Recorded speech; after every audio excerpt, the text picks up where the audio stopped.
Hey, good morning, guys. Welcome to another episode of Next Step Espresso, your daily shot of fitness. I am your host, as always, Johnny Landals from Next Step Nutrition, bringing you the podcast that helps you overcome the industry confusion and get results for good. Today, we're on episode 438. Now, as humans, we are all motivated to seek pleasure and avoid pain on a psychological level. Unfortunately, we then think that applies to our health and fitness journey. We may feel we need punishment when we do bad, and we may feel that as a reward, we deserve some kind of treat. Think about a donkey on a treadmill chasing a carrot, right? He's constantly walking on the treadmill because he sees the carrot in front of him and wants that reward. That's what keeps them moving. Often as humans, we think that applies to us. It seems logical, but it doesn't work, especially not in the long term, right? So as adult humans, we're not animals, and the same logic can't apply to changing our bodies as it does teaching our dog how to sit down or not jump up on the furniture.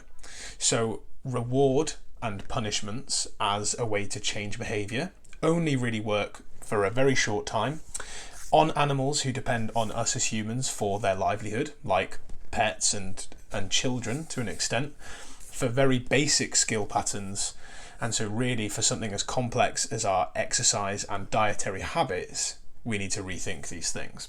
Now, if you want to learn how to do these things for yourself, feel in control of your choices and be more proactive and solve issues, then having a punishment for when you don't do a habit or follow through with something doesn't help you build that kind of skill set on a mental basis. Punishments and rewards teach that the end justifies the means. It teaches you that results and performance matter over everything else, not the process of how to get there. It means that the punishment almost buys out unwanted behavior. Oh, well, like I'll just run extra by eating bad or do extra burpees, which is a story I'll tell you about in a moment. So you kind of calculate how much you can afford to lose. It teaches you that your approval and care is contingent on the actions you take rather than actually just being there for good. It can be taken away from you. You think that the task itself sucks because if it didn't suck, why would you need to use reward and punishment to motivate yourself to do it, right? If eating healthily didn't suck or if exercising didn't suck, why would you need to use reward and punishment? And it teaches you that mistakes must be avoided, which, as we know, is not the case, right? And that the reward is the point of the whole thing, not the actual learning of it. Now, to be completely honest with you, back when I was working in CrossFit at CrossFit Thames in London, and as the head coach, we came up with a nutrition challenge that we called the No Excuses Challenge. And in that challenge, I wanted to help people adopt healthy habits. So we implemented things like getting enough sleep, getting enough movement, doing mobility work, eating protein, eating carbohydrates at certain times, eating more fruits and veggies. And if people didn't follow through with their habits, they ended up with a burpee tally. We wanted to try and keep other people accountable, so paired them up. So if this person got burpees, then the other person would have burpees as well, even if they were fully adherent. Now, on the face of it, this sounded like a great way to use a bit of motivation and a bit of like pain or punishment to stick to a habit. The only issue is that what started happening is people started weighing up their decisions versus the amount of burpees they had to do and just think, well, I'd rather do the burpees and do this anyway. So the program kind of lost its point and the people just did the burpees anyway, and they started to learn that healthy eating was the equivalent of doing burpees, and we all know that burpees suck. So really the point was lost. People thought they could buy their way out of eating a certain way, and that's really not what we want to teach people in the long term for healthy eating and healthy fitness. So rewards are like cheap chemical highs, right? They lead to poor decisions. They limit the depth of your actual thinking. Think about when you have a big sale at Next and people are there from 5 a.m. walking over each other, fighting over the bargains that can be found, and generally just being purely animalistic rather than thinking like rational human beings. That's what rewards can give us. And the idea of pain or punishment activates fear. And that also interrupts your complex thought patterns.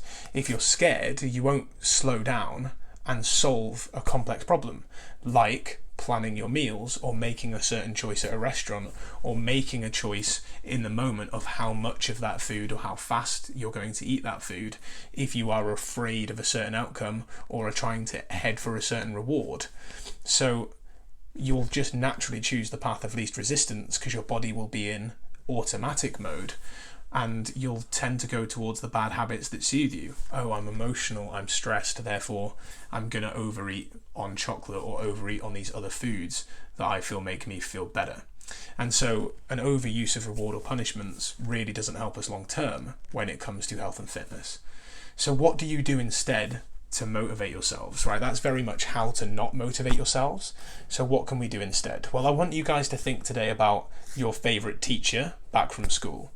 How did they challenge you and help you when you made mistakes? They probably encouraged you to try new things. They probably helped you when you made the mistakes and helped you learn from them.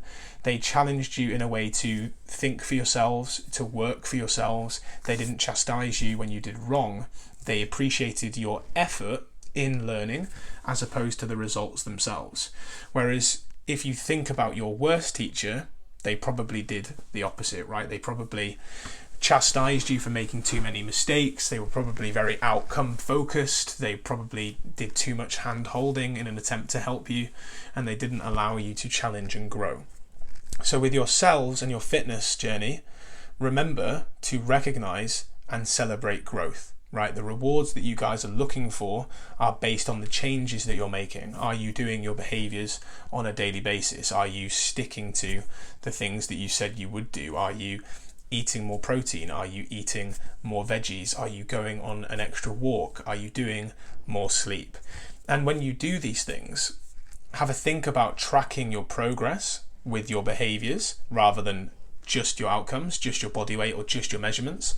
And have a think about rewarding yourselves for compliance in your behaviors in random ways. Maybe you have 2 weeks of doing a habit successfully, so you treat yourself to a new pair of gym shoes. And you haven't thought about that in advance. You've just thought, I've done great, so I'll get a new pair of gym trainers. As opposed to, if you do great, you'll get a new pair of gym trainers. So you see how the thought process is very different.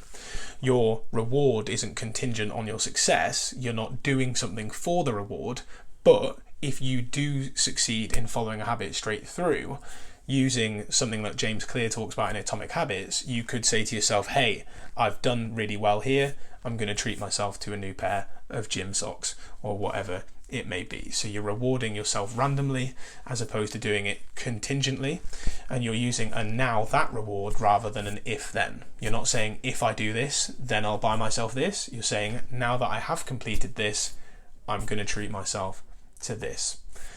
To sum up, folks, I want you to try and forget the idea of using rewards and punishment for helping you with your fitness goals. You shouldn't be chastising yourselves if you don't follow through with things.